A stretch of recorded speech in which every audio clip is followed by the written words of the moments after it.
Olá pessoal, tudo bem? Bem-vindos a mais uma aula do nosso curso de MATLAB. Nessa aula nós vamos ver tratamento de erros. O tratamento de erros é importante para quando o programa se encontra numa situação que é inesperada, que nós normalmente chamamos de exceção. Então uma exceção ocorre, por exemplo, quando a gente tenta ler de um arquivo que não existe, quando a gente tenta dividir por zero, se bem que no caso do MATLAB isso não é tanto problemático, porque ele tem um conceito de infinito, tá? Então ele até dá um warning que está dividindo por zero, porque é uma situação importante, mas ele tem o conceito de infinito aqui. Então isso não causa um problema tão grande. Mas quando eu tento ler de um arquivo que não existe, isso é um problema sério, porque o que ele vai fazer na sequência, né? Ele não sabe o que vai fazer. Então vamos começar com um exemplo de tentar carregar um arquivo. Eu vou tentar carregar o arquivo a.dat. Tá? Lembrando, se você está vindo da última aula, né, que eu não estou no mesmo diretório, tá? Agora estou no diretório aula 09 e eu não tenho nenhum arquivo a.dat aqui, então esse arquivo não existe. Tá? Então eu vou tentar carregar esse arquivo e na sequência eu quero fazer com que B receba 2 vezes A. Tá? E eu vou deixar sem ponto e vírgula porque eu quero que ele mostre o valor de B. Tá? Então o que acontece? Eu quero que esse B seja o dobro de A, só que o A não existe. O que vai acontecer? Vamos ver. Então eu venho aqui, aula 09, e ele está tendo um erro. Tá vendo? Ele disparou uma exceção que eu não tratei, logo ele está dizendo que não consegue ler o arquivo, não existe o arquivo ou diretório, diz a linha onde está acontecendo. Se eu clico, ele me dirige para a linha e simplesmente sai da execução do programa. Por quê? Óbvio, ele não leu o arquivo, ele não sabe o que fazer aqui, ó. Nesta linha ele não sabe o que fazer. Como é que ele vai fazer qualquer coisa se ele não conseguiu ler esse arquivo do qual a execução que vem em seguida depende? Como é que a gente resolve isso? A gente resolve tratando a exceção. Vamos dizer o seguinte, vamos supor que para mim é suficiente dizer, nem sempre é assim, tá? Mas no caso, vamos hipoteticamente colocar que é suficiente dizer que caso A não exista, A é igual a zero. Então o que eu vou fazer? Eu vou usar as expressões try e catch. Tá?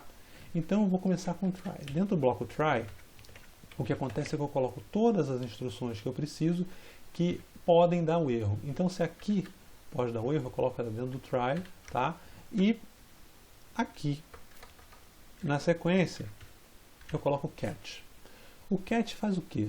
Caso aconteça um erro aqui, o que ele vai fazer? Ele vai atribuir ele vai tomar ações dado que o erro aconteceu.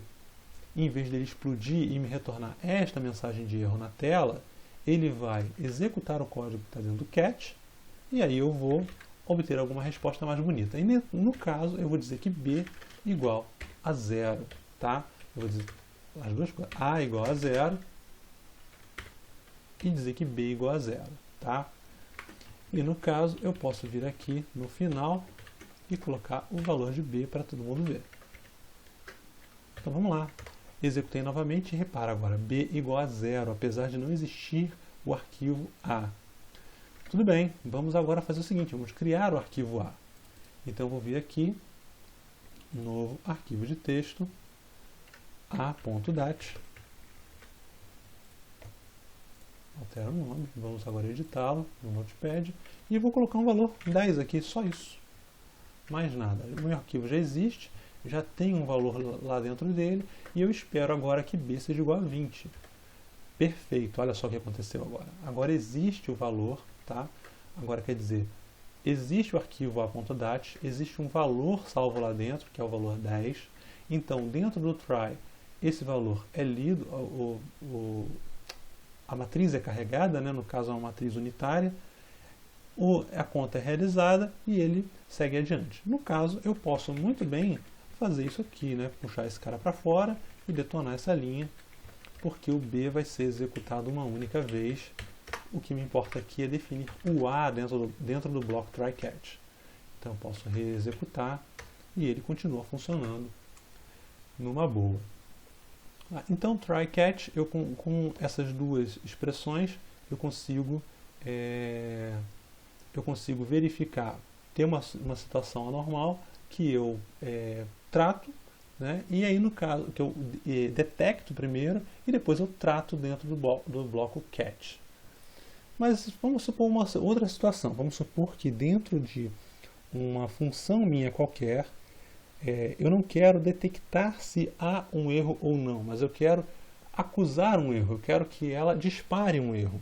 E essa é uma situação importante, porque se algum outro programa está executando e eu tenho uma situação em que eu não posso dar uma resposta, se eu der uma resposta, né, por exemplo, vamos supor uma situação em que eu preciso de sinalizar alguma condição para um outro programa, mas eu tenho que retornar um inteiro. Vamos supor o seguinte, né, vamos criar uma condição aqui, vamos criar uma função, então vou dizer aqui function y igual teste, recebe x. E eu vou dizer o seguinte, eu vou dizer que x, y é igual a 2x, tá? 2 vezes x. Ou melhor, eu vou dizer que y é igual a raiz quadrada, esse aqui é RTx. O que acontece aqui? Caso x seja menor que zero, y será um número complexo. Mas existem casos em que eu quero tratar apenas números reais. Vamos supor que a minha função teste tem que funcionar apenas para números reais. Um valor complexo para ela é um valor que simplesmente não faz sentido.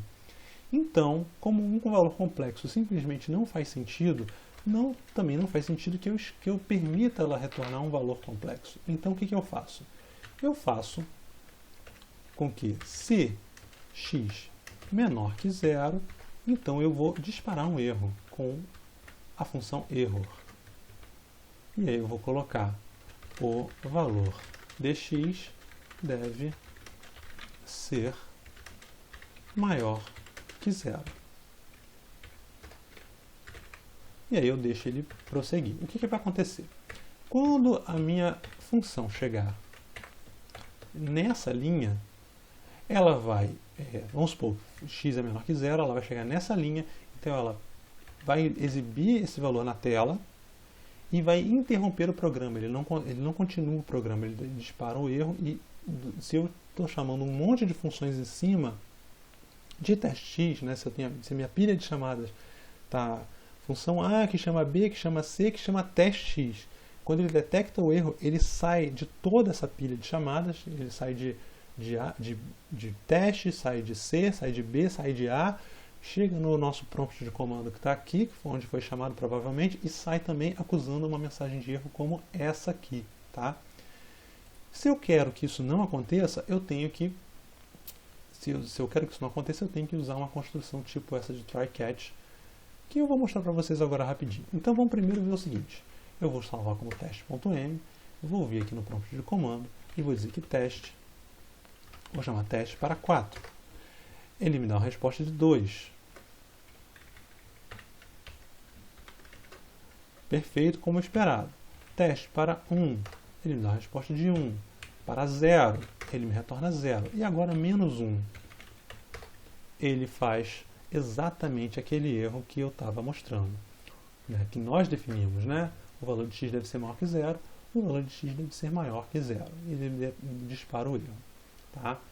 Repara o seguinte, se eu chamar teste dentro de aula 09, vamos chamar aqui dentro. Primeira instrução, teste. Teste menos 2. O que vai acontecer agora? Vamos chamar aula 09. Repara o seguinte, repara que ele começa a executar a aula 09. Ele poderia, né, como ele detectou um erro, como eu disse para ele que tem um erro, ele não pode prosseguir depois daqui. Então ele não executa esse bloco de código. Ele detecta o erro e o erro, quando está, conforme está disparando aqui, ele sai da execução da função e coloca o erro no prompt. Se eu quero que esse erro seja tratado, eu vou colocar um try-catch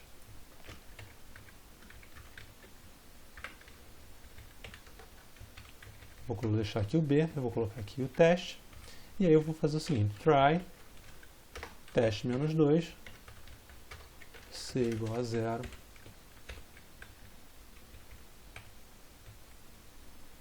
então para mim C recebe, vou tentar o try teste menos 2, catch, C igual a menos 1.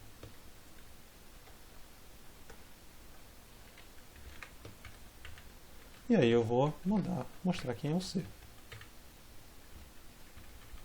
Então o que acontece? Eu estou tentando obter a resposta através do teste, tá? Que é a função que a gente criou aqui. Esse cara, estou passando com valor parâmetro negativo, então aqui está a função teste. Estou passando um parâmetro negativo, que é o menos 2, então ele tem que, aqui dentro, ele tem que disparar uma exceção, não vai executar esse cara, tá? E vai me retornar o menos 1, então vai atribuir menos 1 a C. Então sempre que for um valor negativo, o valor de retorno vai acabar sendo menos 1, porque eu coloquei aqui dentro do tratamento, tá? Então vamos lá ver como é que isso acontece. Vamos lá. Executando a aula 09, repara. Perfeito. Eu tentei executar teste menos 2, ele vai tentar jogar essa linha, tá? Só que aqui, no caso, porque eu estou capturando o erro dentro de um bloco try, então ele não dispara o erro, ele move a execução para o bloco catch, e aí ele faz essa atribuição. Se eu colocar um valor legal aqui, um valor 4, por exemplo, o que vai acontecer? Ele vai tentar executar, o erro não será disparado, então ele vai retornar o y correto, que é o 2. E aí, no caso, como ele não disparou a exceção, ele pula o bloco catch e vai colocar o C, que é a raiz quadrada de 4, que vai ser 2. Vamos lá executar isso agora. Então aqui está, o C retornou 2, conforme esperado, que é a raiz quadrada de 4. Bom, gente, essa aula é mais curtinha mesmo. Tratamento de exceção, às vezes, eu recomendo que vocês treinem um pouquinho isso, dêem uma estudada, porque apesar de ser um tópico que a gente cobriu rapidamente, mas ele às vezes é complicado por causa dessa questão das pilhas de chamada, de como do fluxo de execução, como é que ele está sendo tratado e de onde são disparados os erros. A regra é a seguinte: sempre que tem uma condição qualquer que o programa não consegue continuar por si só, que ele precisa que o usuário defina algo para ele, a gente tem que definir um bloco catch, um bloco try catch, de modo que, já sabendo que tipo de situação ruim pode acontecer, situação inesperada pode acontecer, para que o programa possa se recuperar e prosseguir, tá? Então, do contrário, ele vai explodir e colocar uma mensagem daquelas de erro, conforme a gente mostrou aqui na tela, tá? Valeu, pessoal, muito obrigado pela presença, muito obrigado aí pelo acompanhamento da aula. Quem curtiu aí, quem gostou do vídeo, curte aí no Facebook, curte no YouTube. Muito obrigado por tudo, até a próxima aula. Valeu!